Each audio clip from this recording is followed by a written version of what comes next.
Congolais et Congolaises, habitants du monde entier, dans l'optique de vouloir vous offrir un cadre de vie sain, paisible et sécurisé, Toronto City VIP de Malougou met en vente des terrains de 20 mètres carrés à bon prix. Ces terrains bénéficieront de l'eau potable, l'électricité et des voies gravelleuses. Situé à proximité de la zone économique spéciale de Malougou et voisin des sites Vodacom en République démocratique du Congo, Toronto City VIP se démarque par l'originalité et la beauté de son espace en vous offrant des terrains déjà cadastrés.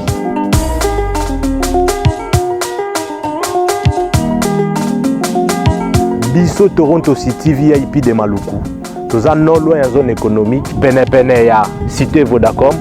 Toza awana ba parcelle il y a 20 mètres carrés na talo malamu. Possibilité de paiement cash ou par échéance. Pour plus d'informations, contactez Papa Willy Mafoula au +1 905 730 15 40.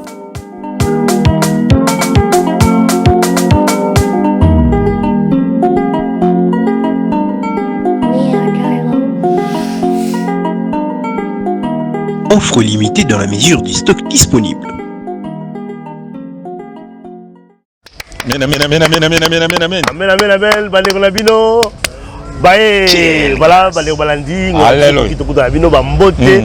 et bien partout à travers le monde, c'est vrai que vous allez vraiment en plein air. Tout ça, la biso, tout fan la biso, nous quelque chose avec mon frère Jean-François Fongue, frère Tanguy Bangala, Namopandi, voilà donc. Tu as tout partagé parce que ce que tu as boyé. Voilà. C'est toujours important de partager mon sujet pour la bino bandeko biso. Et puis faire na biso Pierumbale. Voilà. Auti Suisse, auti la biso. Voilà. Quelle grâce. Quelle grâce, Pierumbale. Pierumbale. Donc voilà, donc tout ça la bino awa. Rapidement, mon sujet Oyotoko partagé dans frère Jean-François Fongue. Tu as 3 sujets. Mon musique est athée. Voilà. C'est vrai, tu es en plein air. Voilà, donc il y a des jours comme ça. Ils ont été également. Donc, était la carte à Bruxelles. Awa. Alors, sujet, j'ai mis ça tout autour de la carte, il y a émission Nabiso. Il y a les lots, sujet Liboso. Ils allaient sujet Moko, ils appellent moi pas Simouké. Mais ils allaient concerner Biso Nyoso. Je crois qu'ils sont tous concernés par ce sujet.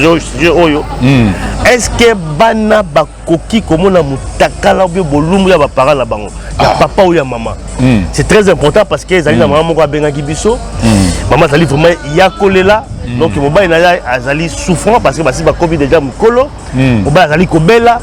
Et puis situation d'ailleurs ils ont quand même une assistance permanente. Il y a pas soin, personnel médical base en permanence pour s'occuper d'ailleurs. Vous avez une poto, bota bana mais bon, qu'on fout déjà batona ba la bandaku. La semaine mobima ils ont facilité. Ça veut dire que bango ba foutaka pour la semaine de lundi au vendredi et le week-end ils allaient banande ba s'occuper na papa na bango. Ko s'occuper na papa na bango ils allaient quoi? Ko salé nyoso, ko sukulaye, ko pangusaye, ko lesaye makambo nyoso wana. Et tant bazali ko sukulaye, bana bazali ko mona bolumbu ya papa na bango. Ça c'est problème ya grave yango wana. Et lelo oyo maman comme na problème la famille ya papa, balobi azali ko permettre bana bana bolumbu papa na bango. Bazali ko lokabana, bazali ko envoûter bana, ba tombokeli maman yango apesi biso sujet. Voilà. Est-ce que zali biblique, est-ce que bana bakoki comme na bolumbu ya papa ou ya maman? Est-ce que zali péché? Voilà. Est-ce que zali péché? Est-ce que zali péché? Bala babo la bolumbu ya ba parents là-bas. Alors, avec la grosse excuse moi parce que dans un peu moins grippé, bon de temps en temps, moi ba problème là niveau ya mon gorge. Bon tenir rigueur. Voilà. Donc ça c'est le premier sujet autre traité. La carte émission la biso ya lelo. Alors deuxième sujet la biso to so lelo, ils allaient concert ya Mike Kalamba boyi bien obété à la stade de Martyr. Tandis conférence de presse là frère Landiango.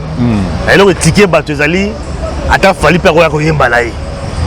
Est-ce que Michel Mokili ko yemba na concert religieux il y a tout bien chanteur ou bien chanteur chrétien? Est-ce qu'ils allaient compatibles? Est-ce que tu me rappelles qu'on a abordé dans cette émission la biso ya ça bouillonne en moi. La réponse est déjà mais nous avons appelé ça biso kimia. Voilà. Et puis troisième sujet, tu reçois le gros sujet à Olivier Kalabassi. Encore. Tu le mets là la fois passée, mais tu reçois le gros sur le lot parce que ça a toujours l'actualité. Parce que ressemblage n'a fallu pour pas. Pour ça, il y a droit de réponse. Ça droit de réponse. à répondre aux frères. Et pas la petite sœur Gloria Olang que je dis bonjour. Ça va? Alobi, Azali, Sozi, Afali, pourquoi ils allaient comme ça là, ils passent? Donc, ils ont ça la passe pour la nini. Parce que Sozi va révéler, Azali, Sozi, Afali, pourquoi ils ont ça la passe? Donc, répondre. Frère, Omega peut répondre, Bisso. L'émission de Bisso, donc, ils allaient 3 sujets pour développer la émission de Bisso. Il y a bien qui moi, mon Kekaka, pour partager la bande de Bisso. Frère de l'obésé, pas là, avant peut-être tout compte la carte à sujet. Tout ce cas, émission dans la boca. On n'a pas moulin Zambé parce que le message de ça là, ils ont comme ils ont comme appelé tous retour. Pour déjà, c'est pour moi une joie immense comme mon émission. Net il y a Sozi, Ami Bengi Sozi, Ami Bengi Sozi a fallu.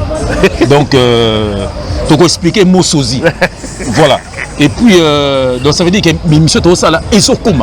Message les okende. Et puis, dès que tout le monde a qui nade ba mai kalamba il va répondre à biso ndenge ba moïse donc ba kamto to sala nade ba ino kanga chaîne l'évangile de l'agneau c'est que message ezokoma donc on to pas répondre donc message ezokoma et puis faire peromba là oki pena depuis Suisse ayota la biso donc message ezokoma yango frère balobako mboka yo pour te pesa ba réponse pour na ko kangola bana na nzambe amen mon frère pour mission na msezali nini frère bato to dénoncer to za contre bango te to edaka bango pour ceux qui bakufi lelo bakuta na nzambe batika nde mabe bakufa na mabe na bango te c'est ça frère na ngai d'accord mon frère je crois que l'introduction est kitoko mais moi prière mouké na komba na Jésus-Christ bunda pamba frère kaka biso to linga na bo panda libanda we bo bele meto zo titi da prière to benga mukolo mission ay ko sala mission na epo te ya bano ya ye na kombo na Jésus-Christ éternel Dieu des armées to pamboli kombo na yo to kumisi kombo na yo to netoli kombo na yo to petoli kombo na yo papa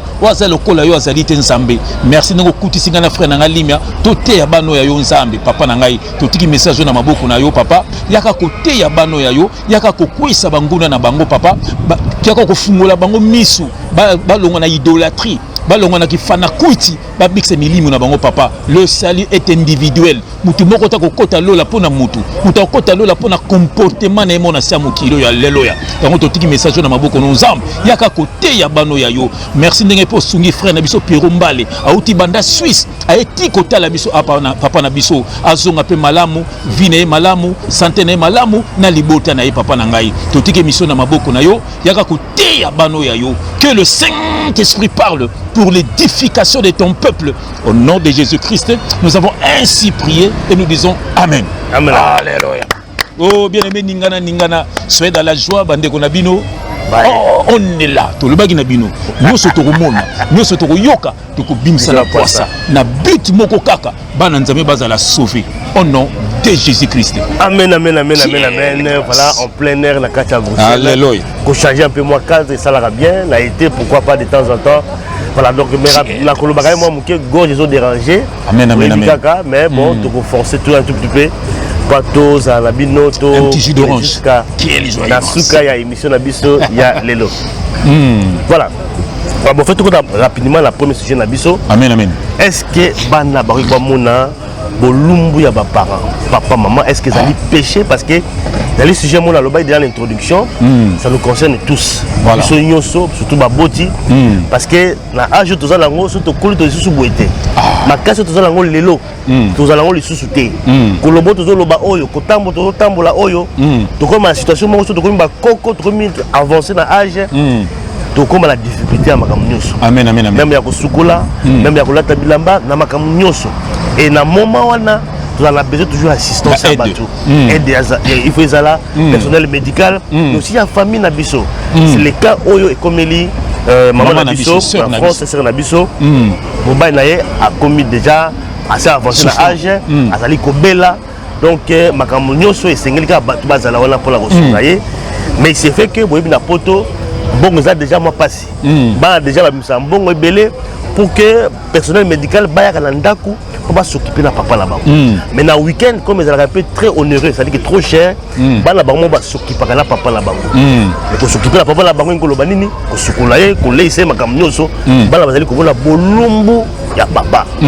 Côté à famille ya papa, bah tombo keli maman na niveau ya kosakalate.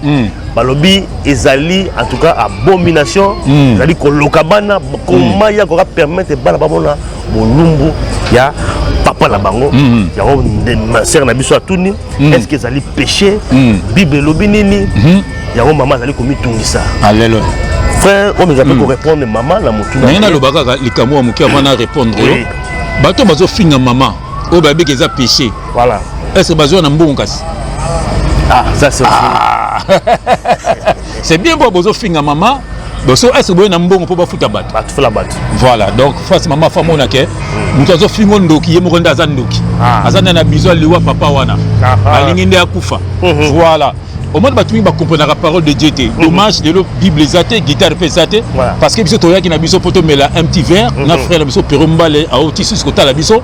To bi pourquoi pas tout ça moi vidéo pour to qui question makasi au pour répondre. Il y a la Bible était mais bien aimé le Seigneur. Bible est un livre à révélation. Il faut qu'on comprenne, il faut Saint-Esprit a aider à comprendre. Tant bazo ba comment na bolumbu ya papa te. Mais bazo lo banini, c'est ça le problème. Vous comprenez?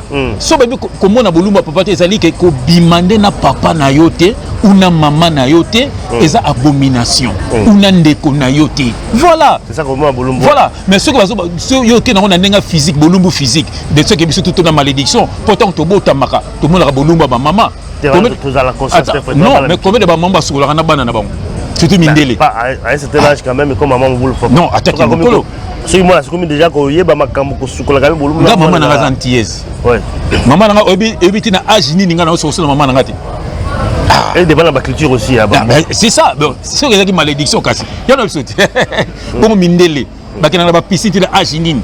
Ça tu na maman na mayo, bana na mayo, papa na mayo. Voilà. Donc ça veut dire que ce n'est pas ça.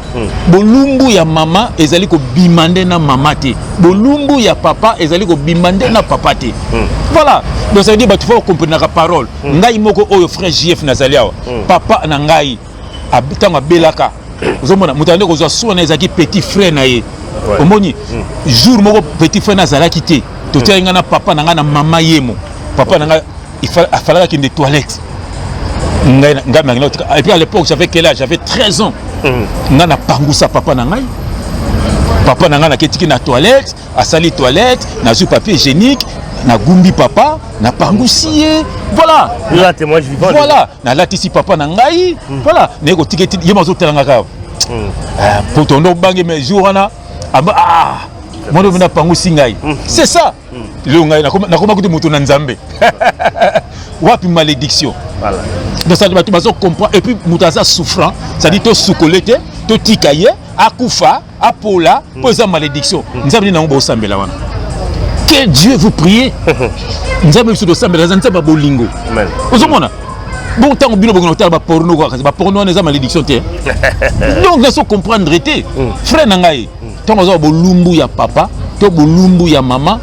Neti moi sa frère Limia babi ngana ko mona bolumbu na yete ça dit na ko bima na yete parce que frère Limia c'est mon frère vous comprenez attends moi son article mutakal devant le bano allez malheur habille-toi allez casse-toi voilà ce qui n'a ki ko bima na ye et ça malédiction yango ba tebé bazala ba malédiction botal be bato ba bimana ba sa batu ba suka la bango ba suka ba mpiaka moni ba suka ba bela ba malade ya mabe pambate mabe ozo sale ko zongela yo moko donc maman na biso zano na kimia donc tika bana bazo papa na bango na soin nzambe ko pambola bango pambate papa boti bango na suka bazo sunga papa na bango bazo sukola ye bazo latisa ye soki papa on a bota kate frère soki papa on a bota kate le bano ya boti bana bala quand même bazo travailler aussi voilà na bon la bango bazo contribuer pour que papa soit c'est une joie immense c'est aussi une leçon pour la famille belé oui ko négliger bana te attention bana tioté tout le monde ba mindele awa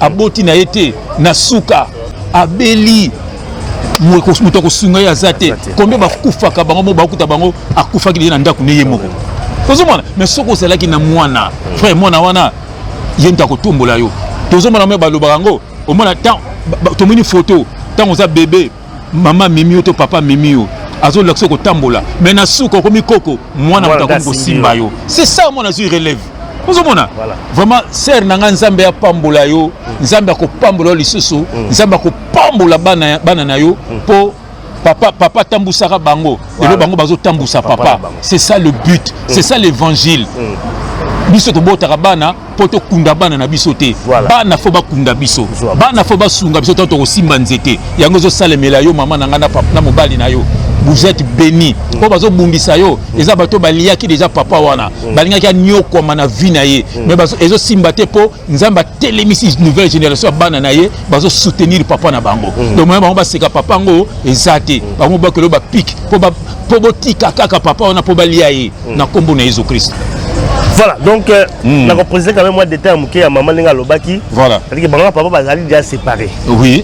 Bali séparé. Audio. Voilà, donc mais ce que natangwa pasi bon, Monika ka bazonga ni na bana. C'est-à-dire que na bana, c'est-à-dire que maman pe zali ka pour l'amour kaka bazalaki na mbali baboti ne bana. Et non bazali sous-souté mais azali wana aussi au choix ya mobali na ye. Tout ba ex na ye, ex na ye papa bana ye. Donc c'est très important. Mais quand il faut le bien comme awa on met bolumbu kolobake komula bolumbu ya boboti zali ko bimana ye. Voilà. Mais fait na ka oyo tout cas la cas physique. Voilà. La cas physique est-ce que ils allaient aussi là bas circonstances. C'est-à-dire que d'être là malade il faut pas comprendre mais là bas quand même comme là maman là les comme takala yo mona yo mona c'est pas aussi na biso ba bantu non africain quand même même pas ba bantu toko ça ba tu makambo ba bantu ba bandoki te mais pas frère ça dépend au moni nzambe frère nzambe za mutu mabete ça dépend aux hommes na bolumba na circonstance nini soki yo musano ko kengelaka mama zo sukola eza malédiction au moni ngo sikoyo c'est ça ça dépend na circonstance yo zo mona na bolumba yo siko hotel mama zo sukola zo tala yi on est malédiction et puis de l'autre côté on a posé moi monsieur awa mais sikoyo baminde so bayela so babilamba sur la village babilamba ezalaka te merci au moins ngo sikoyo yo moko lo bien dans la village ezalaka ndenge bolumbu bala bolumbu. Voilà. Donc c'est une malédiction ça gogo kuna. N'importe quoi. Là-bas village en tout cas, ben mitaka les mona lango, parents. Na tele ko de jonction na TikTok boy. Na moni na bité na Kenya. O ba bina ba zombie non, ils allaient ba peuple ba makoli kolo boy. Bon, on a la Bazulu, ils allaient sur l'Afrique du Sud. Mais la Kenya, ils allaient ba peuple l'Afrique du Sud Bazulu. Basona baza tout le polele. Oui. Il y a l'Afrique australe, c'est qu'on a. Est-ce que ça malédiction aussi tout ça, voilà. Est-ce que on a poto. Et ça na ba ville mususu, ba nudiste. Voilà, nudiste. Et la malédiction, ils ont des bisondeko mal intentionnés. Depuis que mundele moko ba betanga li solo, a même mobali na ye, mobali na zasko noir. So moi ça na mundele mi mobali ni na plage, na ba nudiste. Mais type wana azaki na kimete. Atambula bo. Mais ba tutu ba ba bo poye amesana tie. Tout monde. Donc ayanduki mabe. Donc les gens ont malédiction et ça que ils appellent comme culture. Voilà ma culture. Ne to mindel bango banidiste. Netinga maman na antillaise, maman na ando sukola na biso donc tina ba âge mo avancé. Biso monta to mo kolande. Moni qui makila ba congolais to mo budango. Voilà. Donc ça veut dire que maman ko bitungisa na yote. Comment na bolumbu ya papa te to maman te ezande ko bimana papa te to na maman te. Voilà. Et puis bana na yo bazana bango na problème était pour bazo sungande moboti na bango voilà na dengwana ça bobati pe oya bimi na bolumbu nanko pa loka bana na ye wana eza mabe alongo bilamba voilà mais bolumbu oyo tamsusu yo mama zo sukola ozo kenge dilaye eza malédiction ça dépend ndenge ozo mona na bolumbu voilà c'est l'intention en fait c'est l'intention eza nini voilà donc likama malédiction eza nango wana te bozo sala nde bosala misala ya bolingo ko aider mutu ko sukola mutu bana yo moko boti lobi bakomi ko aider yo bakomi ko simba yo bakomi ko leisa yo c'est une joie immense nzamba pambolo mama na ngai nzamba pambola bana na yo bolanda batu wana te bazana besoin de mobile na souffrir voilà mena kimia malédiction moko te sale wana ngamoko frère JF na pangusa papa na ngai na frère JF na mona bina bolumbu ya papa na ngai moni. Voilà, et puis nous avons la calesso à papa Nangaï. Voilà, les lois moto Nanzambe. Amen. Voilà, donc frère Jeff, viens-moi dans les témoignages pour le dossier. Alors rapidement, le deuxième sujet. Il y a Mike Kalambayi, Stade de Marty, vous avez comme référence pour la mission. Nous avons la Nzambe, nous avons la Mokili.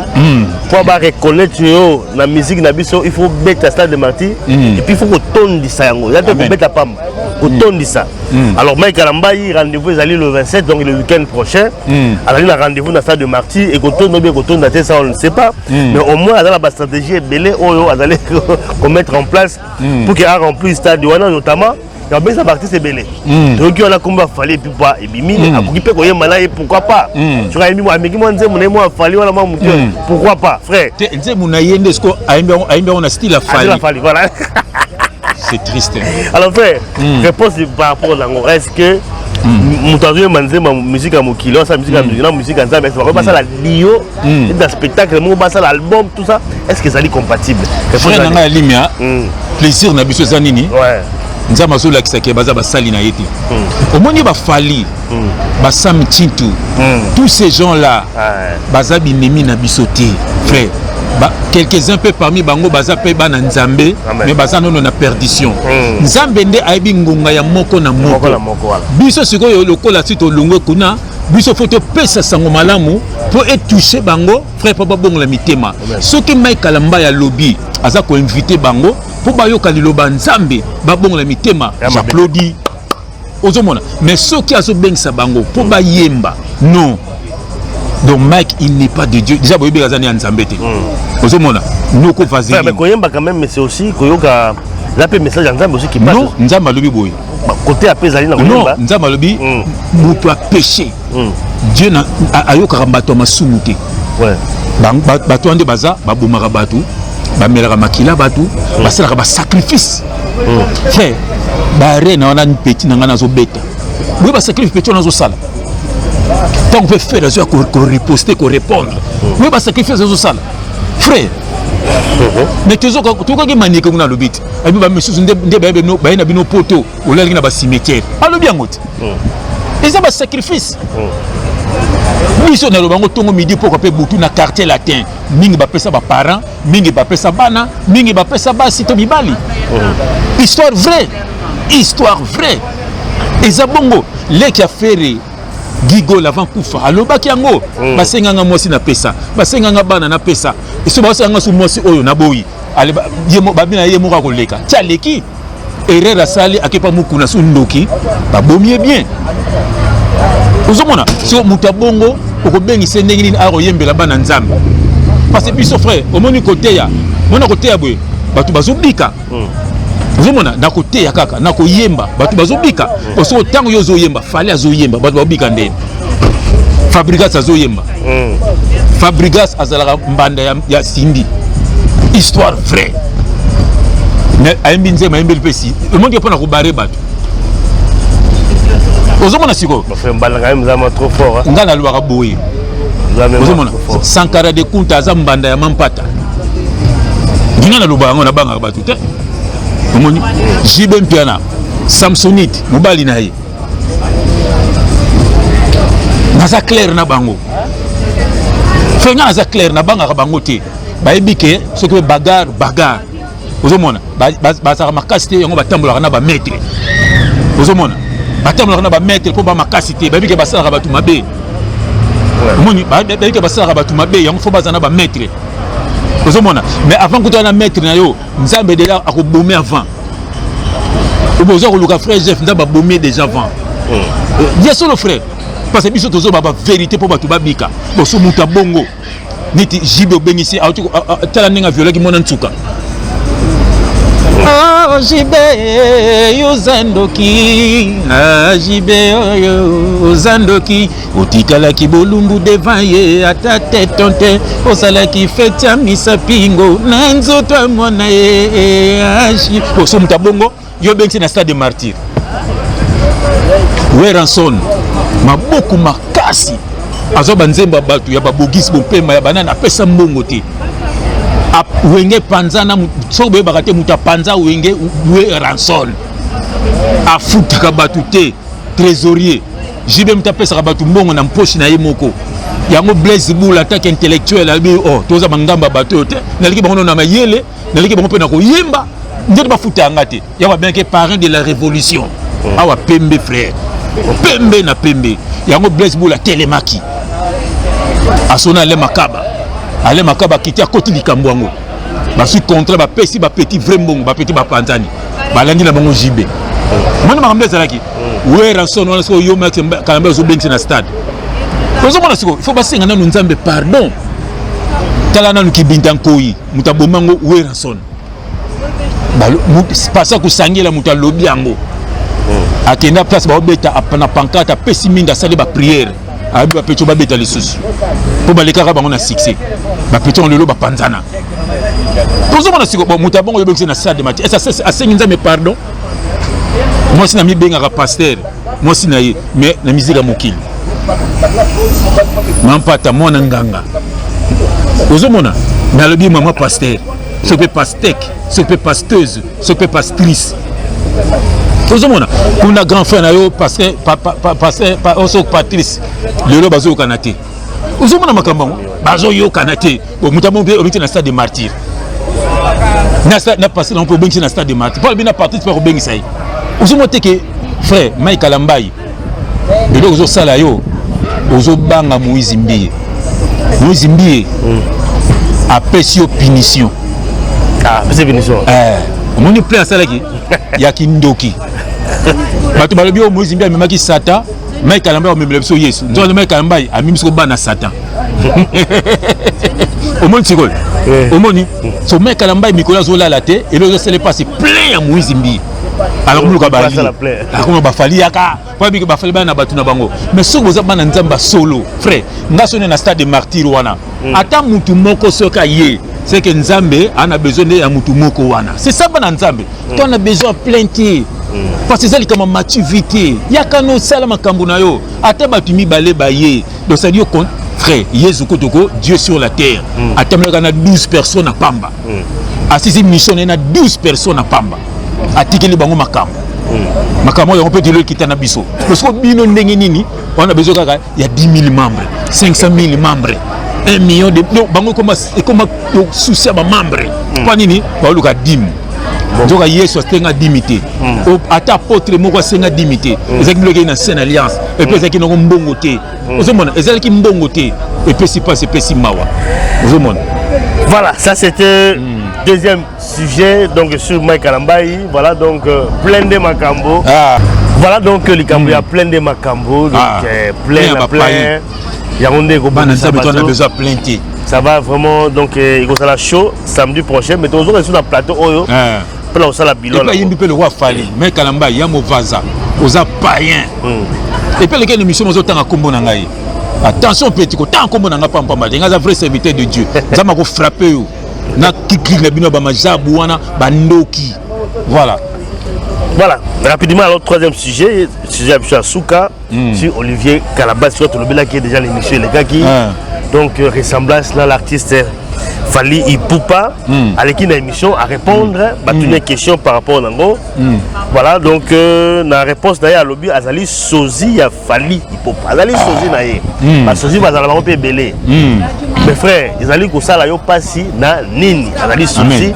yo répliquer biso ni na 2 Corinthiens chapitre 7 verset 17 si quelqu'un est en Christ il est une nouvelle création les choses anciennes sont passées voici toutes les choses bien toutes les choses sont devenues nouvelles au monique les kinabiso wana nana beloko moko na mona la cinquième émission na sœur Nemso Gloire Olangi à qui j'ai dit bonjour c'est un beau de Gloire Olangi Gloire Olangi ambote amen Gloire Olangi songo ça l'émission nangai longoli ba mèche longoli ba mèche hein to son émission bien to ba mèche wana et pas nzambe ils ont péché donc ça veut dire aux autres nzambe fa ça langa mundele fa ça langa soki na frère na mon frère aboya moi sinaye pour moi Sénégal faut basombele ba mèche basombele ba lentille basombele produit à tela obanabi ah bon donc ils ont complexé mindele aboya ya kelinga mundele za na suki na ye ana misu na ya bleu ana pembe na ça veut dire qu'il y a un problème je relance nzama pambola yo merci na ba question tunaki frère wana c'est pas un frère petit wana voilà pas c'est un païen na landi bisblo atunier alobi na Gloire Olangi que yaza Sozi a Fali alobi ka kutana na ngai ayaka bayaka na ye ngai na bisaka soki azwa drum ataka saki kilote bon ngana so reconnaître en souté ça fait tellement longtemps na habité pour tout ça peu makambo belé mais côté mazolo ba ngana totika kata ko solo la boité bon so to bayaka na yo na orchestre na yo mo lobi batu na mutu kombono nani outi wapi voilà et puis alobi lisusu tango na komé ko sambela ayaka pa mama sagi akutenga na modéré et puis to pesa nimbo ya mboto to pesa ka baba voilà, il y a un problème. Après, c'est un comment tu vas, c'est bonne santé, et autour de la peine, bon ami, voilà, c'est pour dire à Kima. Donc, et puis, mais quand on a le bité qui est au Ben Sarah, on a Belgique, bah, Vandaka est pas à Seine, on est au Mise. Voilà, quand on a le bien côté. Donc, bah, il y a un bêta. Ok, ça m'a passé style, il y a un basiste. Est-ce que ça ne l'a fallu? Non. Voilà, frère, bah, vrai sosie, ils ont frère Papigen. Sotali Papigen, hôtel Benaza Sozi ya Weranson. Ozomona. Et puis ngana mona vidéo ya Weranson na Papigen. Weranson de mana Papigen. Abi photo tout na ba parents. Ozomona. Voilà, mais Sotali Papigen, azana façon ko loba na yemoko, azana façon ko lata na yemoko. Sobi ce Papigen abi abakisa ko loba ya Wera. Mais c'est fini. Mais jamais sali yango. Et puis Papigen tangu jibe bakabwani na Wera. Ozomona, Papigen fala akota BCBG. Ozomona. Il fallait la côte à BCBG, mais à Kependa, à Kotipé, tu vois, Fanda qui boye, et comme il tourne, il y a sa test, serre mon zolika, à Bengi, à Bine, Monio, à Bongi na Oti, Mbama Bimi pas Zonginda. Non, on est un frère, Soko Kota, comme il qui n'est bougie. Des gars, ouais, Rapenda na BCBG, comme mais c'est quoi, Zomona, Abi serre mon comme le Kabi Sabi, Nabi Nangayote, mais yo awa. Donc, et puis, non, ça papi gagne que c'est Rwanda, c'était Jésus-Christ lui-même. Voilà. Parce que pas y a JB, on peut sa membre à famille. On va péter. On peut sa membre à famille. On peut même où est le frère, tu as levé Calabas, mais là, tu as certaines les cambo. Même où est le frère Abimisarane Batouté. Tu sais pourquoi? Non, et ça clair, parce que Ouera, Azamaka, c'était un champ. Même les qui n'habitent J3, le bango. Son Ouera, Atina Rabatouba, il y a un danger, peut couvrir lié. D'accord, mais tout le monde là. C'est la frère, il y a un moment où profiter à Nango. Basali ba vocal belé yango tango babimi asana moi mais très bien so soka meko muto meko bima orchestre wana babando combattre yo guerre na faire po abumbisa faire atina batu même bamba ka faire ba mabanga héritier tanga longwe batuna émission tchapenda bo mais papa mbala bate wera tika mwana voilà alinga mutu moko te abima aotina ndokina Sankara bako finga yo ba fini mama na yo tozotala ka ba mission ba ote pa wera mais yango to lo bate so bana mo papa Wemba pe ba mission pe ba bima ka aredi ba bima papa Wemba non papa Wemba yé alinga ko bimisa bato donc papa Wemba yé alinga ko bimisa bato komoni yana ba neti mutu lokola Kofi alinga ko bimisa bato non mais ce que le clan Wenge balingo bimisa bato te tala bango moko na kati na bango parmi ba petit na bango petit bima makasi eza feri mais quand ba combattre jiba komyo mona suka nde héritier wera peo mona ba lingolo ba feri te même héritier ngo yemoko boyebi yena were ko beke ba guerre akota bois de nuit bo wera ça wera ça la bo ozomona ko finga ye Sankara oh mais même mami a coupé disque ko ça succès voilà balingo bimisa batute frère balingo bimisa batute bato kla wenge bandoki na bandoki ce sont des sorciers nazolo bango clair ce sont des sorciers clan wenge wana babimisa ka mutute ba pecho ba faire ba bima na ba propre effort na bango moko ba Fabrigas akima kokima oyo ibi sur la Fabrigas voilà hein Dieu sanga wera ça bimisa nani. Le seul musicien, même Kofi, côté Azapé Moté Mamabé, Kofi, n'a orchestre n'est pas pour ça disquer. Fallait bakamwa na rapport na disque. Mais Papa Wemba c'est le seul qui fout là. Vous avez un danger, à toi un danger nini. T'as l'âme de quoi pompo miagazo ça la voix na hier, mais à juillet.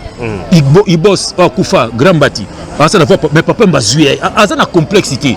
Vous avez et puis bon ça la disque, ba ready, ba ça la disque, ba stylo. A TP voix na hier. Vous avez à part lui na salon. Même papa c'est notre sujet. Même papa soit kala, ba sala ngoti. Voilà. De ça sous cache quoi tout clôturer entre parenthèses, frère. Na mona ki jeune moko na écran na Kinshasa, Peggy Tabu. Ouais. Non. Mon taboulé. Un grand chanteur. Voilà taboulé. Vraiment beaucoup ta partie au bout de la Peggy Tabu. Vraiment admiré qui. Un garçon simple, frère. On dit Moussé Nzambe et puis Azo Yemba frère. Non. Peggy Tabu. Mon frère, je t'aime. Non, je t'aime beaucoup. et je prie pour toi que Dieu te bénisse. Un jour, au ciel Nzambe. Amen. Parce que j'ai vu ça en lui. Namoni bonzambe kati na ye. Na yoki nenga zo yemba frère. Peut-être na ko choquer bato hein. Azo même mieux que les gars papa. Papa était un grand chanteur. Frère, il faut moi on a les cailloux. Attends nazara na linga moi na les kanga. Ozomona. Voilà. Donc ça répond au bagarre que non pour Taboulé, c'est le plus grand chanteur à Congo. Ozomona. Donc ça on dit que moi na zo même plus, ils apprennent que moi na yo wana. Non, Peggy Tabou, frère, ay pataki ngai. Amen. Il m'a épaté na moni bonzambe kati na ye. Vraiment un jour, frère, tanga la date lelo, a osela Nzambe. Amen. Azane loko Nzambe. Et puis ça mutu malamu. Na yebiete na moneka pa mami ilela. Et puis ça na motema malamu. Bato bako témoigner sur na kosi. Na pesi mbote na kombo na Jésus Christ. Frère, omoni Olivier Kalabasi, il n'est pas de Dieu. Yemoka lobi ke aza sozi. Frère. Tala bébé mission na ye. Botala ba vidéo na kala. Ane longi falite. Botala ba clip na kala. Bon, il fallait comment le balelo. Tant que na quartier, il fallait ndo le babongo te. Na ba sina ba aigle ma ko belé on a ba blo zo sala on a ba blo ando le babongo te. C'est on ndeno Olivier comment le babongo lelo. Ozoma yo mtozo imiter ye. Ozoma. Biso to kotango pourquoi parce que yo za mo na Nzambe soi-disant. Il faut falinda landela yo. Yo ko landela falite. Ozomona parce que biso toza na Christ. Ozomona mutu famille ko réussir na mokilia eza ko kufa na Yesu. Amen. On a des millions, mais ce qu'on confie sans Yesu qu'elle fait l'eau. Frère, Pharaon était roi, mais Pharaon dit na Moïse, bénis-moi. Parce que la bénédiction, frère, et ça va bien matérialité, et ça va million. La bénédiction, et ça qu'on a Jésus-Christ, qu'on a Kimia, qu'on hérité beaucoup de Kolo. Vous avez et ça souci à Moutounionso, ma fali balelaka, nana luba na kofi, il faut nous comme le quoi yo, même ce qui t'a vié. Si on dit nous aux Nzambe, mais aux imiter fali. Ozo le baloko la fali. Ozo mona, okomko lata loko la fali. Trante mo suka batinde linga boy, mais fali mtazo yemba. Bolo bote na isi bino boko no tati ko muni nzema suka sali oyo. So boko no ka banze mune akala. So ka yemba ndenge wana. Ozo mona, ata tala mission na gloro yang, na gloro lang. Moko omona fali abungi, azongi penda ye. Elongine ebimi ya ye. Na le lema so bango soute. Momona à cause de ça. Mais c'est pitoyable. Oui, Azamo, on a mon frère, c'est un enfant. Donc, on a la musique Azandoki. Azandoki, ils ont bateau, ils ont bango, n'a pas Denis Lessi. Ils ont bateau, ils ont bébé Sabonzambe. Ce bateau, on a Bonzambe normal. Donc, on ne peut pas faire des banayo, des kalambayi, vous avez mis au colon, au zemi, au comme ça, les penzambe sans bala. Vous avez donc, il y a une doctrine, il y a un côté. Moni Paul a le bac au balate pour la salle Nzambe. Mais à ce qui n'est pas bana batute. Mais moi zimbi obi au balate, mais aux obimana basa bat. Comme il faut pas benga biso. Na Roléon zo e basos. Ah, moi ça bateli bal, moi zimbi azo lingai. Pour ça na mbongo. Ba benga biso. Ozomona. Donc il y a bat o ba mai kalambai, ba Moïse Mbié, ba Olivier Kalabasi, ba Matou Samuel, ba frère Patrice, tous ces gens là, ils ba Walesa. T'as la vidéo mon frère Tangi azo laksanga moi ça Walesa zo ka ba millions aux yeux ngo wapi, au salaka wapi yo moi so. Mbongo batu ba porte-monnaie magique, aux ba chance à batu. Au moni quand il héritier ba pantaka ba $10,000. Mais quand le gaso ba propre famille na bango moko, ba mona ba $10,000 wana. Monsieur le bétain na quartier latin, moi m'da neveu, il y avait aye penda boy. Aza même pas na mbongo transport, via bengani. Moi na biso zo senga biso. Mais biso zo pe biso ba la vie. Moi na 100, 200, 300. Vous avez mais moi na yo autour ya wana après tambongo ta bengani ça dit biso sacrifier biso vous avez donc moi ça va aller ça wana c'est pitoyable voilà donc Olivier Kalabasi zongela Nzambe soza Nzamba solo okene li felo ozano sozi ya falite omisali ki fali ozomona omisali ki fali wana petit na ngai ozomona jamais ngana ko sala ki fali nde fa sala ki JF. Parce que Paul Azoloba, imiter moi comme j'ai imité Christ. Vous avez vu avant, ton frère Tangi avec la maman Nzambe, tu dis que Sangaï, oh, oui que frère Tangi mobile. Nakolata, Nakoloba. Vous avez mais c'est ça, ça veut dire qu'il faut un modèle. Après le frère Tangi. Vous avez à ça c'est créneau naïe. C'est comme ça. Et tu me dis frère Tangi, le frère Tangi, parce que Paul Azoba nous sommes des modèles. Imitez-moi comme j'ai imité Christ. Donc il faut un modèle, même nga pona comme abona, on a appelé modèle. Après mon abi aussi modèle na yo. Mais modèle nga na hollandais a payenté. Nga za bonzami na Hollanda kofité. Nga na mukili ba benga nga chunsu jibe na braza. Jibe, oh vous habitez, wana JBT, JDT. Te moko habité wana JF, misa kofi. Voilà ponini na ki pembe. Zomona. Donc zomona kai donc JB kaka. Mais lelo oyo somta talingai. Amona longa ba Paul. Bamso ba finga nga tala mandef lokola Pierre ngabia mandef lokola Abraham ngabi te finga te o bine ba ngazande lokola bango voilà azomona. Merci en tout cas mon frère, merci pour l'émission la vision lelo bambote mingi na Pacho de Norvège Pacho. Voilà donc na boss na te Patrick Ochinga. Ah Patrick Ochinga Patrick Ochinga lobi kaka yo to nkombo na ye de le penga fona tenga nkombo na ye Patrick Ochinga Zebra Force sécurité. Tout le monde est là, mon Zebra Force sécurité. Ah, pour la sécurité, on va bien la vidéo à bateau. Voilà. On a quoi hôtel. Au moins, qu'on sait l'ensemble. Et ça déjà à côté. Voilà. Et ça veut dire que parti Kotinga, bah boubou yonde là, boubou, beaucoup de photos la boubou yonde. Frère, on a quoi sauter. Tant que c'est de l'eau comme Mourouboui, la sécurité pour la société. Faut éteindre la bateau, ébattre la bateau, et protéger la bateau. Mais on s'en bien ngwanet. Musala bolingo. Batutu basaka na ba milieu hospitalier. Mais frère, musala nzamba ngwanet. Ko bati la batu babika. Musala nzambe. Na ba maison de repos. Musala nzamba ngwanet. Ozo mon frère. Nzamba pambola binono na kombo na Jésus Christ. Merci à tout cas mon frère pour l'émission lelo. Tout comme Souka. Moi tu vraiment en plein air. Donc moi ba brouiller Mikel Ibanda. Tu as un message moko et qui Londres. Donc tu rozang sa bambo toté et na batu balandaka biso à la loupe. Voilà. Docteur Jean-Pierre Kitambo. Ça, c'est mon grand frère. Papa Robert Mbelo. Frère. Papa Robert Mbelo. Papa Robert Mbelo. Ah, na maman Antoinette, maman Antobati. Antoinette, Antobati. Ah, babi bango.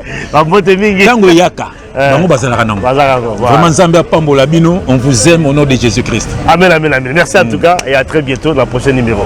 Ciao, ciao, ciao.